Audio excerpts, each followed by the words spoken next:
l'adjectif inspirante, notamment Jocelyne, puisque vous serez au cœur d'un documentaire réalisé comme un long métrage qui va relater justement votre histoire, Jocelyne, celle d'une grande dame qui aux multiples talents, hein, la musique, la danse, l'art, toutes ces passions qui vous animent. À la réalisation, une jeune et prometteuse réalisatrice, donc Maharaki, que vous connaissez bien. Votre histoire, on la voit là justement avec vous. Votre histoire passe bien évidemment par la Martinique, New York, là vous êtes avec Maharaki, Paris. Je vous propose d'écouter Maharaki qui nous en dévoile un peu plus sur ce documentaire. Il débute par l'amour que Jocelyne porte à sa famille. Un amour qu'il a construite, qu'il a forgé, qu'il a armé pour la vie.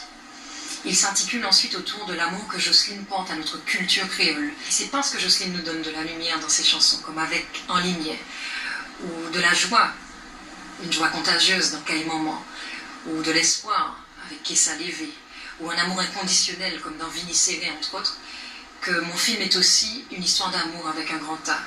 Une histoire où Jocelyne nous ouvre son cœur, une histoire qui s'intitule Jocelyne Béroir, Michemouin. Jocelyne Béroir, Michemouin, donc sera le titre du documentaire qui fait aussi référence à l'une de vos chansons. Ça veut dire quoi ? Justement, c'est ma question, Jocelyne Béroir. Qu'est-ce que ça veut dire exactement ? Michemouin, qu'est-ce que ça signifie ? Voici mon cœur.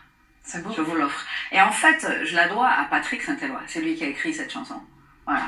Ah oui, d'accord. Bah écoutez, on va retrouver des personnalités qui ont compté de votre carrière au sein de ce documentaire, mais aussi des personnes qui vous admirent, comme Philippe Laville, on l'a vu notamment en contribution, Jack Lang, ou encore Claudie Siard. On a hâte de le découvrir. Il m'a été soufflé que lors de la projection du documentaire, vous avez vu un petit peu ce qu'il en était, vous avez été très ému. Oui,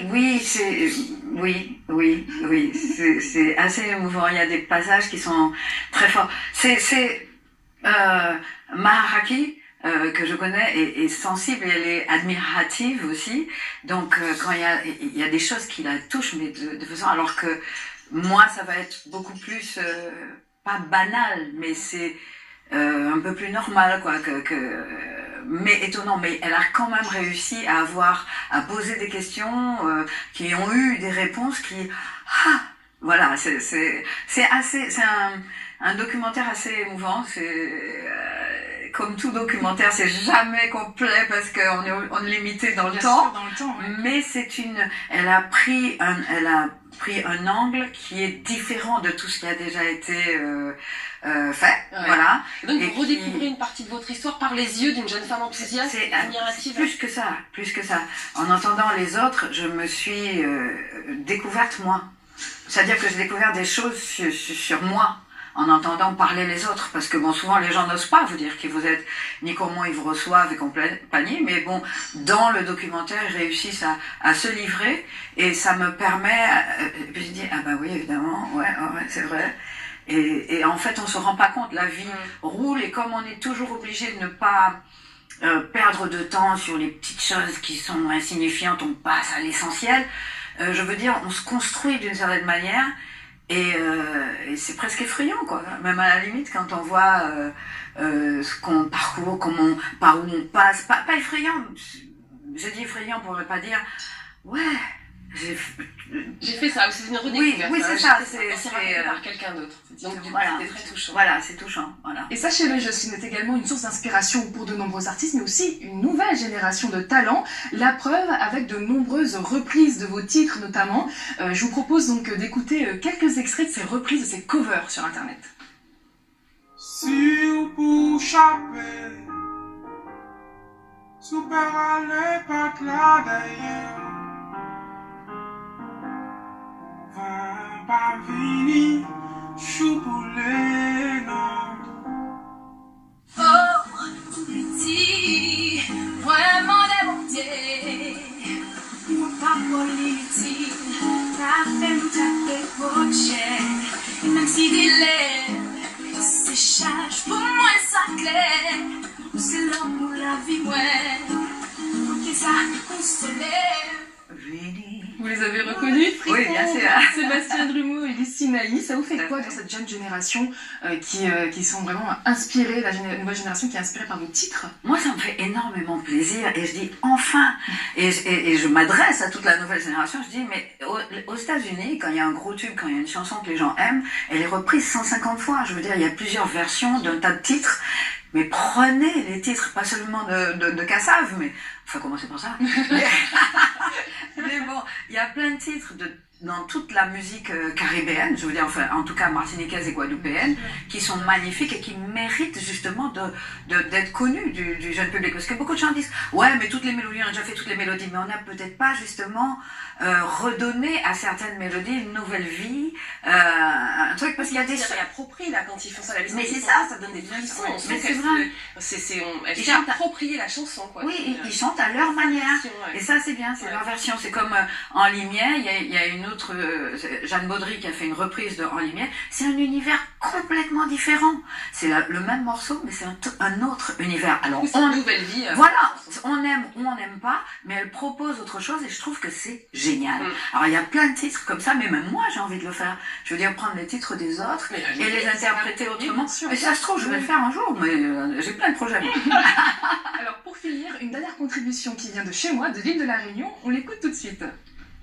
Kassav et Jocelyne Bérard m'ont pas pris une ride depuis les années 80. Donc j'en ai pour preuve votre premier album Siwo qui m'a été apporté la semaine dernière et qui s'est arraché le lendemain. Malheureusement, je n'en avais qu'un.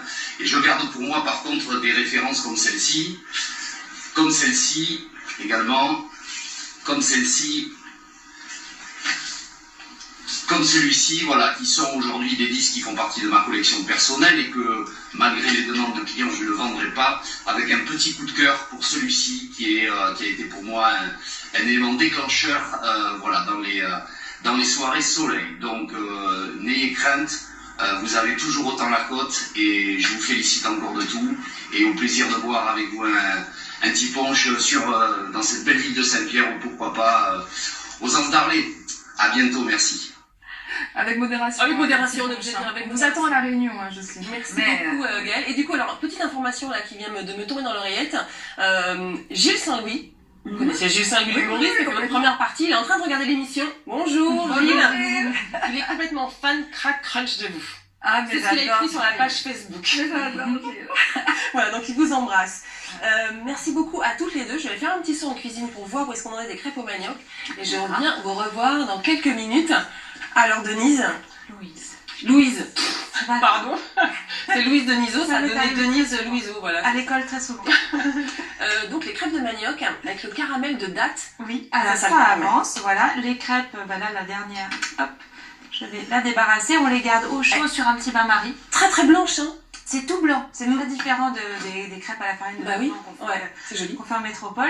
Et c'est très léger, c'est un petit peu croquant avec les petits grains selon la mouture de l'amidon de manioc, de tapioca. Ici, il y a un petit peu de croquant. C'est plus ou moins crumble, quoi. Voilà. Et là, le caramel de date. Le caramel de date, alors là, ça avance. Ensuite, je vais donner un petit coup de mixeur pour que ce soit lissé. Okay. J'ai gardé juste de côté une date parce que, juste pour noter la variété, ce sont des dates Medjool. Ce sont des dates très charnues, très sucrées, qui ont un goût de miel légèrement caramélisé et c'est ça aussi qui va donner toute la gourmandise de ce faux caramel, on peut dire. Et puis si on utilise une autre variété, il faut les tremper un petit peu dans l'eau avant de les utiliser. Voilà, c'est ça que je voulais dire. Pour les réhydrater un peu, pour leur donner un petit peu de moelleux. D'accord. Là j'ai mis avec les dates, donc un peu de purée d'amande pour apporter de la richesse, un petit peu de lait de coco, ça c'est pas obligatoire, on peut utiliser tous les laits qu'on veut, de vache ou végétaux. Là c'était pour le goût. Un petit peu de vanille qu'on peut remplacer par de la cannelle, enfin tout ça c'est à l'avenant, du sirop d'érable aussi pour donner un côté plus sirupeux et de la fleur de sel que je m'apprêtais à rajouter. Ça c'est l'exhausteur de goût. Voilà, la petite pincée de sel toujours dans les desserts et encore plus dans le caramel, ça rappelle le côté caramel beurre salé. Bien sûr, bien sûr. Et bon, on fait de la food fusion ici sur le groupe Témoin d'Outre-mer. Merci beaucoup. Oui, on a Denise. Sabine. Comment on m'appelait, je vais vous dire, on m'appelait Karine Sindou à l'école. Je suis obligée de partager du coup. C'est l'heure de la revue du monde de Gladys Mariva. Gladys qui va nous parler du lien très fort qui unit Kassav avec l'Afrique. Regardez, on